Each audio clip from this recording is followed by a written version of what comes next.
ಜ್ಞಾನೋಕ್ತಿಗಳು 10ನೇ ಅಧ್ಯಾಯ 22ನೆಯ ವಾಕ್ಯ. ಯೆಹೋವನ ಆಶೀರ್ವಾದವು ಭಾಗ್ಯದಾಯಕವು, ಅದು ವ್ಯಸನವನ್ನು ಸೇರಿಸದು. ಈ ವಾಕ್ಯದಲ್ಲಿ ವ್ಯಸನವಿಲ್ಲದೆ ಇರುವಂಥ ಆಶೀರ್ವಾದಗಳನ್ನು ಅನುಭವಿಸುವುದು ಹೇಗೆ ಎಂಬುದಾಗಿ ತಿಳಿಸಿ ನುಡಿದಂಥ ಸಂಗತಿಗಳನ್ನು ವಿವರಿಸಲಾಗಿದೆ. ನೋಡುವಂಥ ಸಮಯದಲ್ಲಿ ಪ್ರತಿಯೊಬ್ಬ ವ್ಯಕ್ತಿಯ ಜೀವಿತದಲ್ಲಿ ಕೂಡ ಅವರು ಕೆಟ್ಟ ಕಾಲ ಅಥವಾ ವ್ಯಸನದ ದಿನಗಳು, ದುಃಖದ ದಿನಗಳು ಬರದೇ ಇರುವಂತೆ ಹಲವಾರು ಕಾರ್ಯಗಳನ್ನು ಯೋಚಿಸುತ್ತಾರೆ, ಕೂಡಿಸಿಡುತ್ತಾರೆ, ಆಲೋಚನೆಗಳನ್ನು ಮಾಡುತ್ತಾರೆ. ಹಲವಾರು ವಿಧಗಳಲ್ಲಿ ತ್ಯಾಗ ಮಾಡಿ ಭವಿಷ್ಯತ್ ಕಾಲದಲ್ಲಿ ನಾವು ಕಷ್ಟಗಳನ್ನು ಅನುಭವಿಸಬಾರದು, ಸುಖವಾಗಿ ಇರಬೇಕೆಂಬುದಾಗಿ ಪ್ರಯಾಸ ಪಡುವಂಥವರು ಅನೇಕರು.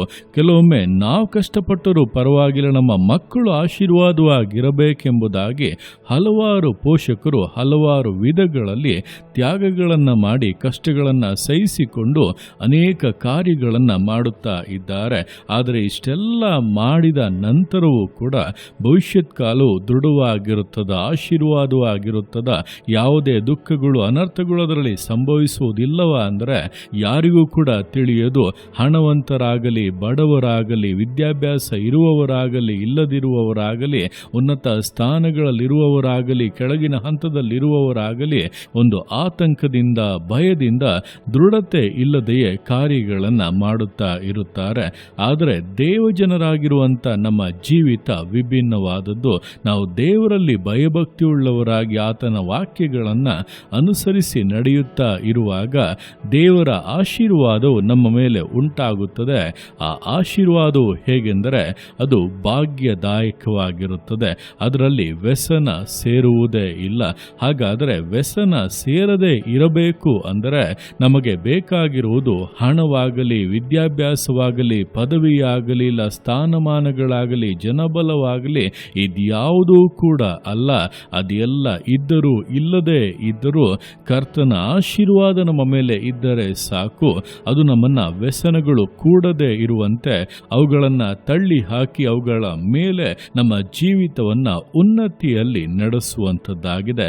ಆದ್ದರಿಂದ ದೇವರೇ, ನೀವು ನನ್ನನ್ನು ಆಶೀರ್ವದಿಸಬೇಕೆಂಬುದಾಗಿ ಕೇಳಿ ಆತನು ಆಶೀರ್ವದಿಸುವುದಕ್ಕೆ ಯೋಗ್ಯವಾದ ವಿಧಗಳಲ್ಲಿ, ನೀತಿವಂತಿಕೆಯಲ್ಲಿ, ನಂಬಿಗಸ್ತತೆಯಲ್ಲಿ, ಪ್ರಾಮಾಣಿಕತೆಯಲ್ಲಿ ದೇವರಿಗೆ ಭಯಭಕ್ತಿಯುಳ್ಳವರಾಗಿ ನಡೆದುಕೊಳ್ಳುವಂಥದ್ದು ಬಹಳ ಬಹಳ ಮುಖ್ಯವಾದದ್ದು.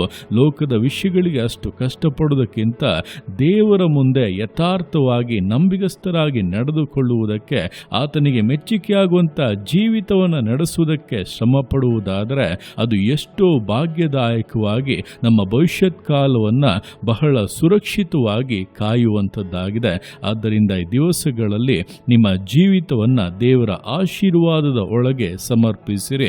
ದೇವರೇ, ನಿಮ್ಮ ಆಶೀರ್ವಾದ ನನ್ನ ಮೇಲೆ ಬೇಕು, ನನ್ನ ಕುಟುಂಬದ ಮೇಲೆ ಬೇಕು.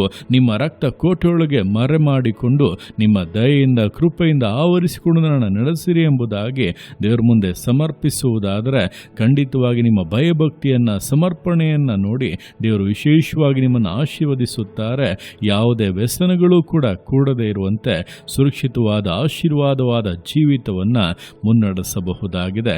ಆ ರೀತಿಯಾಗಿ ದೇವರ ಕರಗಳಲ್ಲಿ ಸಮರ್ಪಿಸಿ ಆಶೀರ್ವದಿಸಲ್ಪಟ್ಟಂಥ, ಅನುಗ್ರಹಿಸಲ್ಪಟ್ಟಂಥ ಸಮರ್ಪಣೆಯ, ದೃಢತೆಯ, ವಿಶ್ವಾಸ ಜೀವಿತಗಳನ್ನು ಮುನ್ನಡೆಸೋಣ. ದೇವರ ಕರಗಳಲ್ಲಿ ಸಮರ್ಪಿಸಿ ಪ್ರಾರ್ಥಿಸೋಣ. ಯೇಸುವೆ, ಸ್ತೋತ್ರ ರಾಜ, ಕೊಟ್ಟಂಥ ದಿವಸಕ್ಕೋಸ್ಕರ ಸ್ತೋತ್ರ ಕರ್ತನೆ.